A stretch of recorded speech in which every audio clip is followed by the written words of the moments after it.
Welcome to the veterans of the Cedar Valley. My name is Sid Morris. My guest today is General Curly Haltman. Welcome to our show today. Thank you, Sid. Our topic today, we're going to talk about the Memorial Day that's coming up in a couple weeks, and we want to talk about what the events and things that are going on in Waterloo and Cedar Falls and surrounding communities about celebrating Memorial Day. Very important day to veterans. Yes. Isn't that right, Curly? Oh, very definitely, Sid. Right. And what I'd like to do as part of the introduction here, Curly, you to our community. I know you're well known in the community, and I've known you a long time. We're old buddies. And what I'd like to say is ask you if you just review a little bit of your military history. And Oh, I'd be pleased to. Thank you. As was the case in World War II, immediately after graduating from high school, and I mean within a few days, I was in the military. Oh, really? Because you volunteered or you were drafted in either instance. I volunteered to be in the Army Air Corps.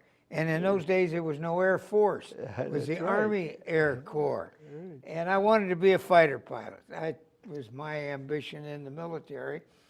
And I took my physical exam, and lo and behold, the doctor, the medic said, "I'm sorry, you don't meet the standards." Well, I had been an all-state man in track at East Waterloo and leading scorer, believe it or not, on the football team.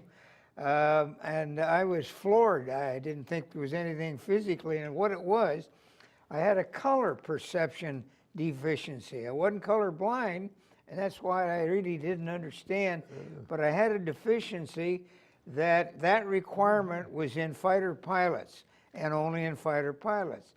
Well, I was so disappointed that I couldn't take the offer of being other places in the Army Air Corps, the bombers, the pilots, etc. And I ended up the next morning in the infantry and spent 3.5 years in World War II in infantry divisions. 2 divisions, one I did my training as an enlisted man in the 42nd Division of World War I, of which MacArthur was the commander. And then overseas in the 24th Division, which was a neighbor to your division, then a few years later in Korea. I stayed in after the war. I was a captain. I went through the ranks through OCS at Fort Benning. After the war, I stayed in because I fondly believed, as the Bible has said it so loud and clear, not just rumors of war, but war, war, war. I didn't want to go back and start as a private again, was maybe the real reason. So I stayed in and I volunteered Korea, but I didn't go to Korea. I had an interesting assignment of training the former all-black units, which was the way it was until Truman's order, President Truman's order, of taking those men, outstanding men, and putting them in units all over the United States and the world. So that's how I spent then Korea. Again, I stayed in and did some more duty on active duty as well as reserve duty, and ended up doing 43 years. Wow. Had the good fortune of going through the ranks from infantry private in World War II to Major General. Well, did you get enough years in for retirement? Yes, I did. I got enough in, and that's been very beneficial. Right. Been very beneficial. You bet. And I have a family that have spent a lot of time. We lost a grandson-in-law. My granddaughter lost her husband in recent years. And my daughter's a full colonel in the active Army. Oh, so, yes. And she's been in 3 of the different wars. So we've had a wonderful, wonderful experience in the military. And of course, Memorial Day is a very wonderful day for my family and for most of us. That's right, and that's what we want to talk about today too. Is Cedar Falls and Waterloo, Black Hawk County, are going to participate in Memorial Day this year. we'd like to, right now, maybe go into some of those events that are going to be taking place. I know in Cedar Falls at the AMVET post in Cedar Falls on 18th Street, on May 29th, they're going to have a sunset service at Veterans Park. Cedar Falls Veterans Park is being worked on right now, but we still have phase one where we can hold a memorial service out there. That'll start at 7 o'clock. You know, and I was honored, I was the speaker at the dedication of our first part of the park, and now we're making that wonderful extension. Right. In fact, there are 2 being added, and we're going to have a program on that one of these days, and might be asking you to come back. I'd be honored. I'd be honored. Anyway, then on May 30th, Memorial Day program at the Cedar Falls Municipal Band will be playing at 10:30, and there'll be a program at 11 o'clock. And I think we have a picture of that park and the flags, and there's the memorial, and here are the flags. These flags represent veterans who have served. Families can purchase a flag, and they will place a flag at there. And they're going to be adding again this year some additional flags because of veterans who've passed. And then the guest speaker will be Jennifer Hicks, who is pretty well known in the community now, and she will be speaking about her Hicks program for veterans out in Fitchford.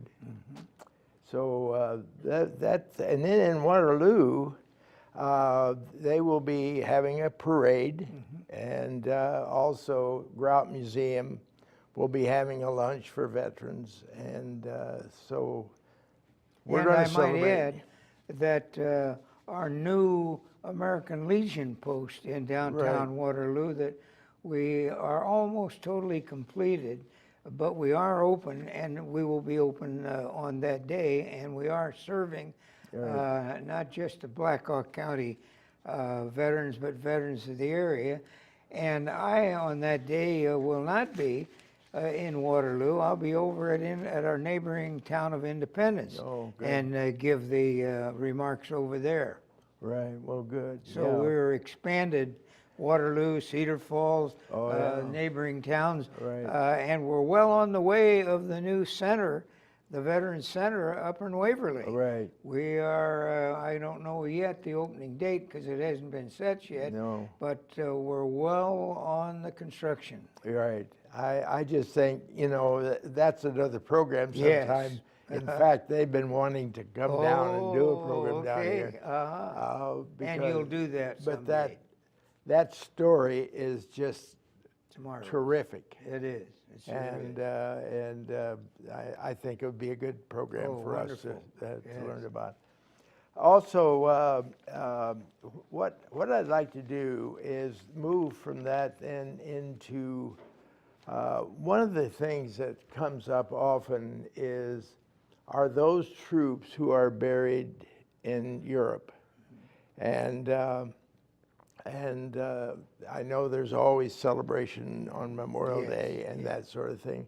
Have you ever had any experiences with that? Yes, I could tell you a couple very interesting. One, I've been to, at least 15 or 20 of our cemeteries in Europe in the course of my time being spent with NATO, which takes me to Europe then quite often, and I'll be going in another couple of months again.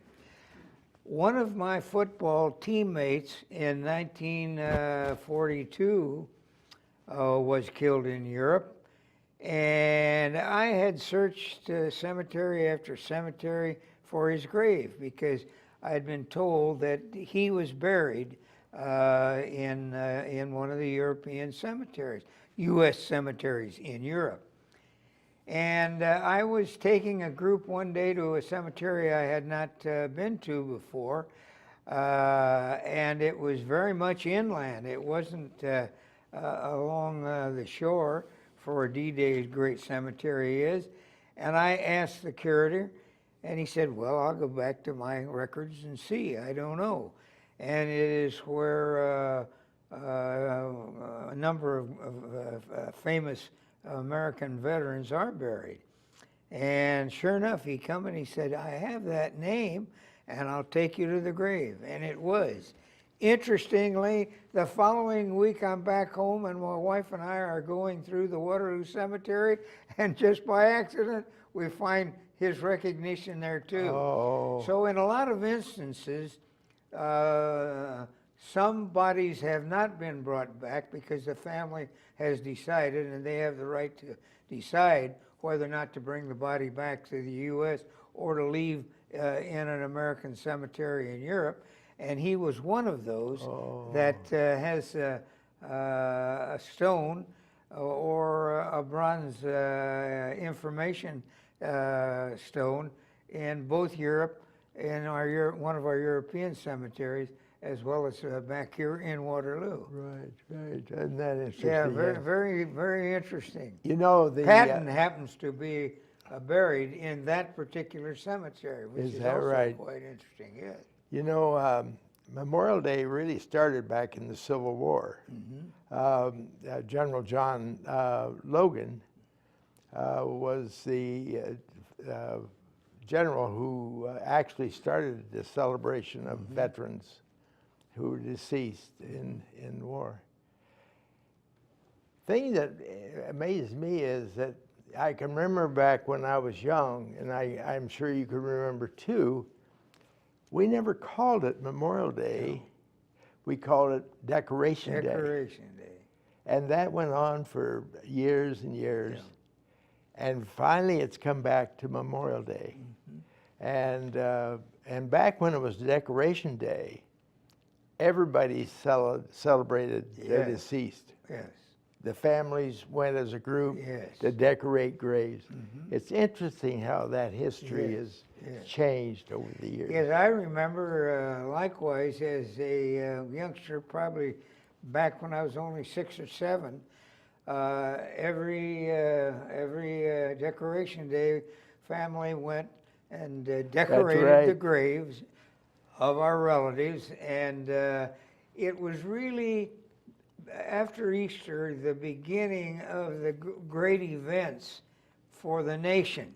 The next one, I think, would then be the 4th of July. Right. And then Labor Day in the fall. But this was the beginning, and it was really very, very special. Yeah, and it was a family thing. It was. You know, it wasn't just veterans. No, it was a family thing. Right. And I really, you know, as I look back, I think how things do change. Yes, that's so true. But you know, to share with you a personal experience, my wife and I are going to take a 3 or 4 day trip, and we're going to stop at all of our family's graves on both sides of the family. Oh, wonderful. And go to the graves and decorate the graves. We're still doing it. Yes. So, anyway. Well, we had, interestingly, a first family cemetery before, well, right after the Civil War, and before Iowa became state, just south of Des Moines on a hillside overlooking the Des Moines River. And it's just a tiny family cemetery with not just our family, but a few families who lived in that area and came from the East or from Europe and settled in that area. So we have gone back, like in my Waterloo Cemetery, where I'm the president at the present time in Waterloo, we rejuvenated it. It had gone really bad circumstances, and we were able to put it back together like the Waterloo Cemetery in Waterloo, where it just was abandoned. And then a group of us, after World War II veterans, military, decided, well, we should make this again a good cemetery of which we can be proud. And we are, but we had a really a difficult time for a few years there of putting things back together again. Right. Because it'd been abandoned. Right, exactly, Yeah. yeah. What the I was just trying to think of the excuse me. It's only the important things that we forget. Right. Yeah. Anyway, the history of Memorial Day as we mentioned, has certainly changed, and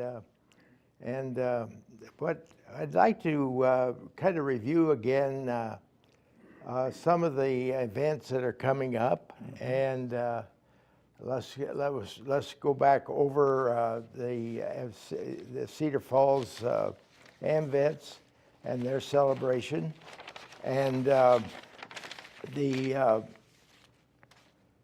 of course, I'd like to review briefly the sunset service. It'll be at the Veterans Park at 7 o'clock.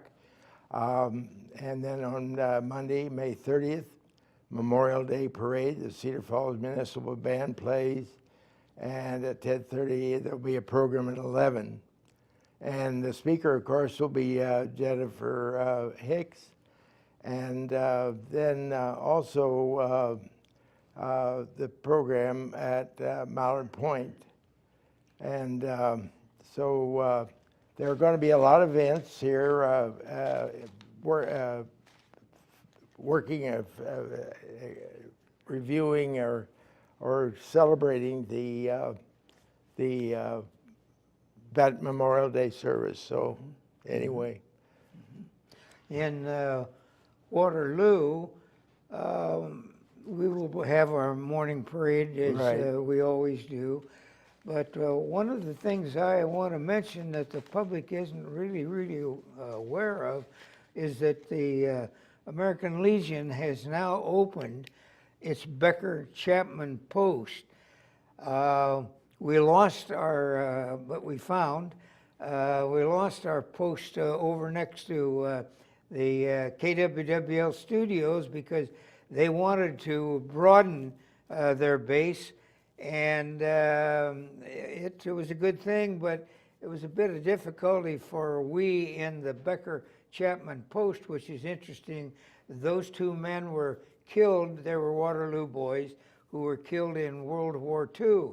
And most people, for example, and this is an interesting point of history, don't realize, for example, that Fred Becker, one of the two that the post is named after, Fred Becker was the first All-American football player at Iowa. Oh, now, most really? people, know about all the history and great Right. Niall Kinnick and so forth, but Fred Becker was the first All-American football player from Iowa. And he, of course, went to Iowa University, graduate of East Waterloo High School.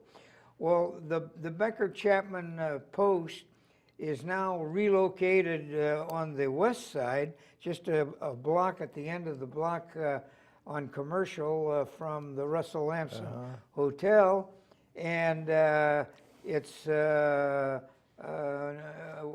open like all of the veterans posts, not just the American Legion, but all of them. Right. Like in Waverly, where 4 of them have come together after the flood wiped out 2 of them, and they have done a great job in putting the new entity together. Right. In Waterloo, I highly recommend because it's growing again. Right. We have a very nice facility that we bought. Yes, and we have do. Totally redone it Right. from the floor to the ceiling and everything in between. And we're open, and we're going to be open for large events within about a month because the kitchen is almost finished. So here it is, a brand new facility, totally, and they're holding bingo twice a week good. and having a good crowd and good events. So they do have even the Right. large area open for at least two Right. events. I'm glad to hear that Yeah, about the American yeah. Legion of Waterloo, because that's where I became an American Oh, Legion is that member. right? Right. In the Becker Chapman Right, Post. right, That's you bet. interesting, Sid. But anyway, our time is up, and I want to thank you for coming today. This Hey. has been very interesting. Fun to for be me. with you always. Yeah, I bet you. And Always. so we want to encourage folks to take part in the veterans activities on the 30th, and all others in Waterloo and Cedar Falls. So All right. thank you very much for listening, and we'll be back with another Veterans from Cedar Valley program later. Thank you.